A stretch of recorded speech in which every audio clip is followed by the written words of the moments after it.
Again, thank you everyone for coming to my talk. This is my first ever Drupal camp talk, so please bear with me as we get started. Today I'm going to be talking about API first Drupal and Angular for enterprise applications. I know the name does sound complicated, but the concepts that we're going to be looking at are pretty straightforward and pretty simple for even beginners to get a grasp on. And also I'm hoping that we're going to have a discussion at the end to kind of discuss any things that come up. Quick introduction about myself. My name is Tolu Laleye. I'm a Drupal developer. I've been working with Drupal for some time now. And just a little bit about myself. I'm originally from Nigeria, but I work here in Canada.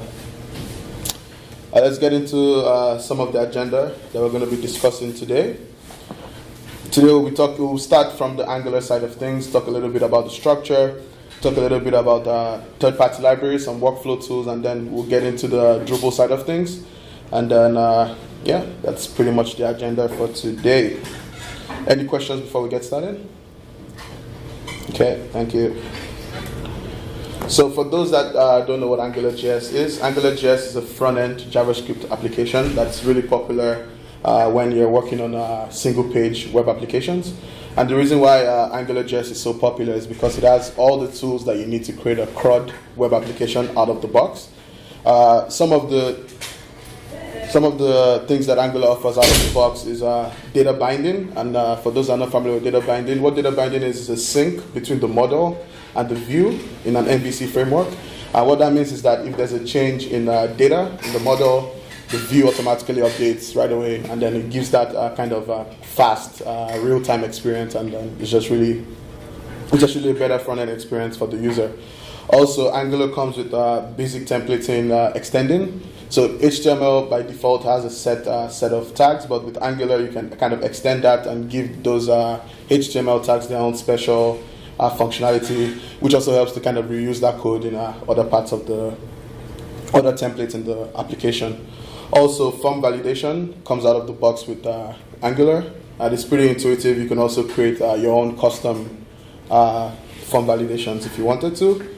Also, routing is something that comes out of the box with Angular, and what routing really means is just creating different URLs for your single-page web application.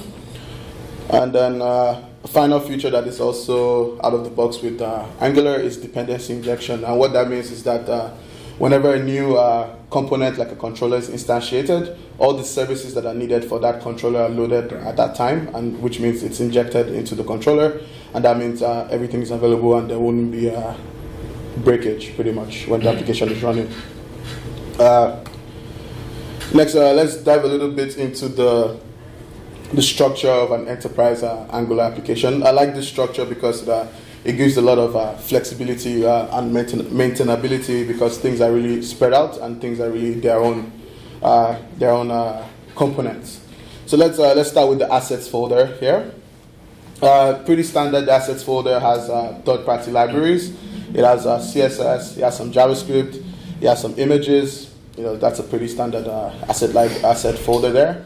But what's interesting here is the components and the shared folders here. What the Angular modules that you put in the component folder are modules that can stand alone. They're like mini Angular applications, so they can kind of plug and play. Those are the type of applications you put there. You could disable them and enable them, and it should not break the application. And then we also have the shared, thanks for joining us. We also have the shared folder where we will put some Angular modules that are shared across those components. Some things like a header, footer, sidebar, things that are kind of shared across the different components. You put that in the shared folder. Another folder that you would notice here is the DIST, that stands short for distribution. And we'll be talking about how to get your Angular structure from looking like multiple files like this into one simple app.min.js, but we'll be discussing that as part of our front-end performance tips. Yes, like I said, everything is pretty spread out. So for like an Angular 1 structure, you have the config in its own file. If you have any constants in your module, you keep each constant in its own file. If you have a controller, you kind of separate each controller to have their own file. This just makes things more maintainable. So if every if every controller has its own file, no file is really going to get that large, and just makes it easy to kind of find code and then modify later on. And then also you also keep your HTML templates kind of in the same structure. This also makes templates kind of easy to find as well. Yes, I talked about minifying all these files. Because we have the opportunity to minify files, you can spread out as many files as you want. It doesn't really matter, because at the end it's all going to be minified to this app.min.js file. And I'm going to be talking about how to get that minification very soon. Another thing to notice here is the naming convention. Hi. Can you brief update about Angular? Okay, yeah, definitely we can do that. What it is? Yeah, I kind of explained that in the previous slide. Thanks for joining. What AngularJS is a JavaScript framework application that is really popular for building single-page web applications. And the reason why it's so popular is because Angular comes with a lot of tools out of the box. Quick high level of some tools that it comes out of the box with is data binding, which allows you to sync data between your view and your controller and things like that. Sorry, it's a bit of a repeat for some people here. Sorry about that. No worries. Also, we have form validation, so you can validate the forms out of the box with Angular. You also have directives and extending the HTML tags. You can create your own custom HTML tags, give them their own functionality, and also share that functionality across multiple templates across your application. Those are just some of the things that you get out of the box with Angular, but it's really cool if you want to check it out. Just to continue from where I stopped, naming convention, it's always important to keep a consistent naming convention. Here we're using a camel case style naming convention, but you could also do underscores, anything you like, as long as the naming convention is consistent throughout the application. These are some third-party libraries that you probably interact with when building a Angular application. I like these three because they're really popular and they're really helpful. jQuery, all your DOM manipulation you could do with jQuery. But I do advise, do not put jQuery into your controllers. You should put them in your directives, because that is the preferred way to do DOM manipulation in Angular. Just a quick tip there. Also, moment.js, anything to do with dates or times or time zone, this toolbox out of the box can do most of that work for you. It's really helpful. And then finally, Angular Material. What Angular Material is like a library of directives. And that means that things like date pickers, things like maybe tabs, things like, what else? Autocomplete text boxes, all those type of things that you would use in a regular enterprise application is already pre-built for you. All you have to do is just kind of style it or give it your own colors, and then you're good to go. And I've used them in the past. They're pretty stable, and I recommend these three third-party libraries. There are more out there, but these are the top three for me. Next, I'll talk about some workflow tools that you can use when building your application. One is Bower, and for those of you that know Bower, Bower is for managing third-party libraries and also the versions of these third-party libraries. It's pretty straightforward. Bower install this package, Bower install that package, and then you have that installed and then managed from your Bower.json file. We also have gulp.js. It's a very good workflow tool, as it can watch for changes in your files. So any Angular module file, if there's a change, it can trigger concatenation of all the files and then minifying all those files. As soon as you hit save, it does all of that work for you. And if you use gulp.js in sync with browser sync, it just makes your local development very easy, because as you're saving your files, it's refreshing. You can see all the changes you just made, and it just makes life easy instead of having to like refresh, clear cache, and all that stuff all the time. Quickly, I'm going to talk about some front-end performance tips that I've learned while working on some decoupled Angular projects. And like I've been mentioning, concatenation and minifying your files to a single file to reduce page load time is very important, because if there's multiple JavaScript files to load, it wouldn't load as fast as just one single file that is already packaged up. It gives the page instant speed. It shows up right away. Always use directives. When you have a code that is going to be used in multiple templates or multiple controllers, you can always use directives to keep that encapsulated in that small template there. And it's always good for reusing code across templates, like I said earlier. I would also advise that you use external HTML files or template files. This just makes those template files very cacheable. You can also implement caching with Angular frontend, but if they're external templates, it just makes it easier to make those templates cacheable. And another point I have here is to minimize or avoid using watchers. For those of us that are new to Angular and don't know what a watcher is, a watcher is kind of like it's kind of something that you set a variable and then you tell Angular to watch that variable, and if there's a change in that variable, then Angular does an action which you tell it to do. So in this case, we're saying reduce the number of watchers that you're using in your application, as you can actually slow down some performance as the more you use them. Finally, there's some tools that you can use to benchmark the speed of your front-end application, like the Chrome timeline, and then also Profiler. It's very good for checking your load time and seeing how fast your front-end is. There's also Angular Batarang, which is also a very good tool for performance bottlenecks, identifying performance bottlenecks. Next, I'm going to be talking a little bit about the approach to developing an Angular application, and this is a service-based architecture. What a service is a useful object in either Angular or Drupal. It's just a useful object that has a bunch of functions that do one thing. So each function in that service is responsible for a single thing, and it does that thing well. This really helps us to organize our code in our application. So if there's two controllers that need to have that same functionality, you can share that functionality into one service and then call that service from both controllers. It just makes things easier to find. Also, it just makes it more maintainable and testable in the future. This is what a typical service would look like in Angular 1 format. We have some functions here. And if you notice in the pattern here, we have a return statement at the top. If you put any code outside of this return statement, you can have like a private functions and also public functions inside of that return statement. So this design pattern is really good for if you want to have private functions and public functions in your service. We also have services in Drupal, and services and the dependency injection container have been adopted by Drupal from the Symfony framework. So now any service that you create in Drupal, you can instantly call it from the container, and it's just really convenient to say the least.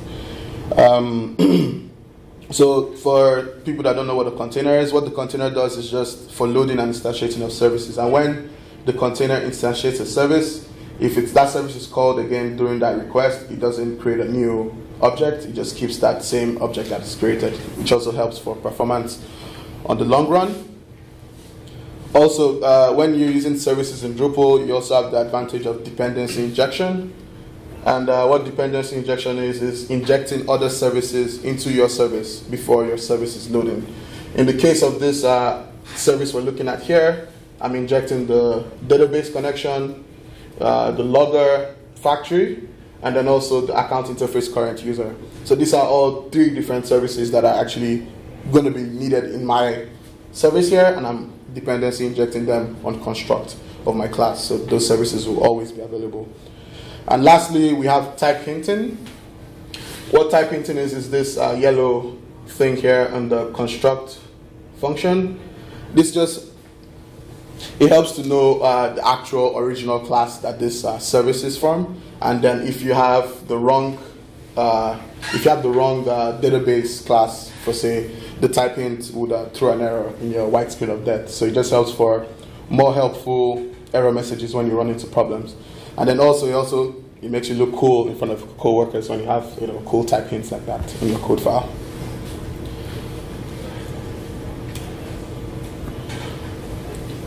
Still on the Drupal side of things, I have a list of some helpful core and contrib modules that you could look into if you're looking to get into API first Drupal and Angular.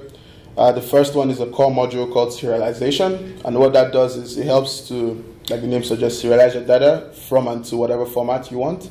The popular format for API first is probably JSON or HAL plus JSON, but the serialization perfectly handles this formatting, decoding, encoding, all that for you. The next module is also a core module, which is RESTful web services. And what this does is just exposes your entities as RESTful endpoints, like your nodes, your user, your taxonomies, and things like that. It just exposes that as RESTful endpoints, which can be queried from your Angular application. Another core module we can talk about is the HTTP basic authentication. And what this does is that it provides a provider in your authentication service that allows you to send the username and password over the wire with each HTTP request. And so that way Drupal knows who is trying to get that information. So some people say that it's pretty unsecure because you're sending password over the wire. But then I think depending on your use case, if you have SSL installed, I think you can just use the basic authentication out of the box, it works great. There's no UI, just plug and play. A contrib module that you're probably going to need is Cores, and what Cores does is that it allows cross-origin resource sharing. What that means is that if your Angular application is on a different URL from your actual Drupal instance, you can actually make the Angular application go grab data from Drupal without any problems. If you do that without the Cores module, you would have errors in your console saying that we can't get this information because it's cross-domain scripting or things like that. So Cores allows you to specify what domain can actually request information from Drupal. Very important. And lastly is the REST UI. If you're going to be working with the RESTful entities and things like that, you definitely need a type of UI to manage this if you don't want to keep everything in code. It makes it pretty intuitive. You just enable whatever REST endpoint you want to enable or disable, or enable a particular method, whether post or get. It's really granular, and it gives you control over the REST endpoints for your Drupal application. Another issue you might run into when developing enterprise applications is that you want Angular to be kind of dynamic. Like, let's say you have a page title that is kind of dynamic depending on the Drupal backend that is receiving data from. You don't want to hard code that information into a template or something like that. Or if it's a configuration that's needed at load time for Angular, like API endpoint, you can have that information at load time for Angular, so there's no waiting, like hidden the database or anything like that, and it's quick like that. And I kind of came up with this way to kind of shape some, well, nothing too protected like passwords or anything like that. Things like API endpoints, like the name of the application, what version, things like that you can control from a single configuration form in Drupal. When you configure that from the form, when you save the form, you save it in the database, but also save it as a JSON file somewhere in your Drupal instance. That JSON file is sitting in your Drupal instance, and then at runtime, Angular, when it hits the Angular index.php file, we can use like a dynamic scripting language like PHP or whatever you prefer to deliver the first page of the Angular app. That way you can actually print in some variables in your HTML file that should be available on load time for Angular. So things like the API URL, you can print the API URL as a meta tag in the head of your Angular's index file. And then when the Angular app is actually initializing, it's going to go find that meta tag and then get the value, and then everything just loads up quickly. All this process, it all happens within 1 second. So I think this process for me was faster than having to actually make database calls before the Angular app actually shows up.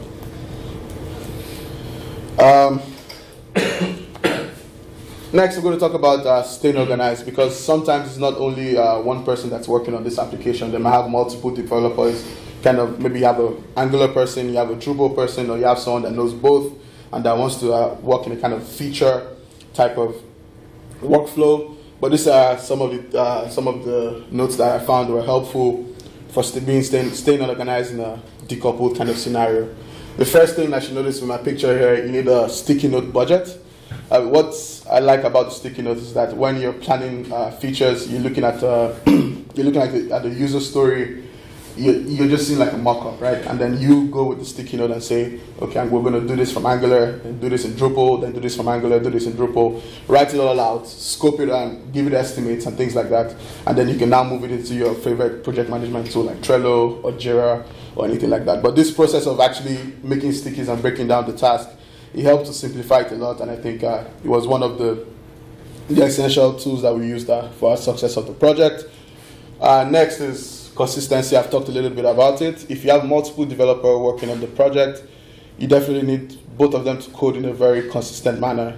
This just saves you a lot of money when you have to maintain this application. If one person is coding one style and the other person is coding another style, it's just going to run into issues when you have to maintain this application later on. One thing you can also clarify with your team is a JSON schema. So just the way that the front-end team is going to expect that the JSON always looks like this. It always kind of has a type and then the data or something like that. You guys agree on the type of JSON that's going to be coming back in the payload. It just helps so that even if the data is not available yet, the front-end person can actually work with mock data because it already kind of expects the data to look like this or something like that. Just helps to keep things moving. Thirdly, I have documentation here. Documentation is very, very important because when you're working in an enterprise application, you have a lot of endpoints. And if you do not document these endpoints, it's easy for someone to go and create that endpoint that already exists. So you have two endpoints that do the same thing because the other developer or someone else didn't know that this functionality already exists at this particular endpoint. So it's very good to have a shared documentation point where if you're looking for like a service or anything, everything is all documented there, and you can use already existing function. Lastly, there's a lot of Git workflows that are out there, but I think the feature branch workflow is pretty easy to get along with. If everyone just has their own features that they're building in their own separate branches, that way that can be reviewed by itself, in one simple feature branch, and then you can test really easily. And then if it's good, you can merge it with master or develop or any branch you want. That way, it helps not to have like broken code in your master branch or something like that, which is really great for continuous integration. If you don't have broken code in your master branch. Well, it's pretty short. Thank you very much, guys. I'm ready to take on any questions that you guys may have. And also, if you have also worked with this and you're familiar, you have any discussion points, this is just a suggestion. If we could throw this out there, if anyone has any other tips for people, we could get the ball or discussion rolling around there. I'll get started. I worked on a similar kind of setup, but we decided we looked at Angular and Vue.js, and we decided to go with Vue. Okay. And I was wondering if you had experience with Vue.js and like what are the advantages of one over the other, or are they just two kind of competing standards and they both more or less do the same thing? I personally don't have any professional experience with Vue.js, but I'm sure that it definitely has its own advantages over Angular, or Angular has advantages over it. There's tons of front-end frameworks out there. I think it's only whoever develops it, how you develop it, that's really important. And I really did. Yeah, we found that Vue was easier to grasp for people who may be coming into this for the first time, but I think a lot of what you said makes sense, whatever the front-end framework you're using. Yeah. That's a very great question. Any other questions? Yes? Do you think that every project would benefit having that kind of setup, or is this just for a really special project with a really UI-centric? Well, I think the Angular structure and then minifying your files are just general front-end tips that you could take on for any project. If you ask me, having that shared folder, component folder, is just better for organizing your code, rather than project-specific stuff. Hello? Maybe always the performance with Drupal and Angular. Right? If The performance? Yeah. We didn't run into any performance issues. There are times where you can do features in Drupal without worrying about the overhead of loading the page and things like that. All we were really doing was just database queries or modifying the database and things like that, and just returning data, taking in data, returning data. There's not really too much performance issues we run into there. Probably there is so many issues in terms of CPU. In terms of? SEO. SEO, okay. Well, that has always been a problem with any JavaScript framework that you pick up. But there are isomorphic JavaScript that is actually coming out now, which is like JavaScript that's rendered in server side. And there's also paid services like preloader.io that kind of preloads your Angular application and then kind of renders into HTML and then serves it up to the Google bot or whatever bot is trying to Google your site. But then, yeah, but probably in terms of building a website, it's more like not oriented to use. Yeah, it's more an application. Definitely, yeah. If for a website that you need a lot of traffic and things like that, I wouldn't advise Angular for your front end. But if it's something like a portal standalone application, Angular is perfect for that. Did you already try Angular 2? Personally, I've done that a bit in my learning. I've also tried Angular 4 as well. It seems pretty much the same. Even the structures would apply to the Angular 4 or Angular 2. So, hello? Hi. Suppose if I want to build a simple form, okay, and I want to validate some elements, okay, I use the Drupal API, the form API to build the form and integrate the Angular to validate, or I customize the HTML template, use Angular and integrate Angular. Well, that's a good question, but it also depends on your use case, right? If you want your validation happening server side, and it's important your business logic, I would advise that you do that in a custom Angular template, and then you just build that in Angular. But then if the use case does not require server side validation, you can just use the regular form API. It does the work. Second one. Yeah.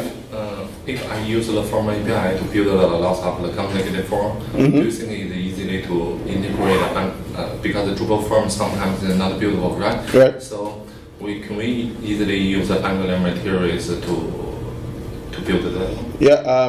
When you're working on an enterprise application, there's always lots of validation to be done. Lots of you're going to click one form and another field appears, or having repeater fields. All that is definitely possible in Angular.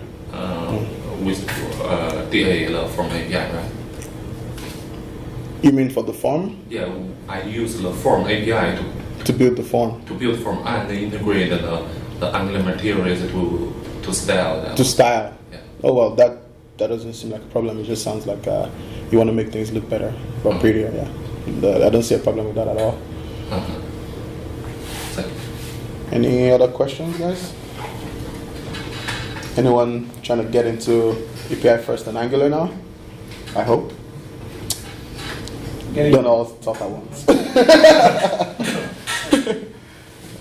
Thank you very much.